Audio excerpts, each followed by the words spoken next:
আসসালামু আলাইকুম। ৫ নং পানিশ্বর ইউনিয়ন পরিষদের সকল মানুষদেরকে বলতেছি, ভোট হচ্ছে আল্লাহ তাআলার একটা নিয়ামত। এই ভোট কিন্তু উপর থেকেই নির্ধারিত হয়ে গেছে কে পাস করবে আর কে ফেল করবে। তারপরও মানুষের একটা উসিল্লা আছে। এই উসিল্লাটা কি বুঝেন জানেন?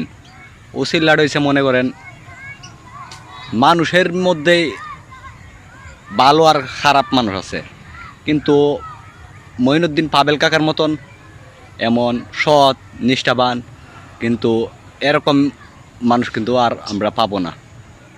আর ৫ নং পানিশ্বর ইউনিয়ন পরিষদে যদি মঈনুদ্দিন পাবেল কাকা যদি নির্বাচনে পাশ করে, তাহলে কিন্তু নুরো চেয়ারম্যানের মতো মডেল পানিশ্বর হিসাবে স্বীকৃতি দিবে এই মঈনুদ্দিন পাবেল কাকা। আমরা কি চাই না মডেল পানিশ্বর হিসাবে আমাদের একটা নাম হোক?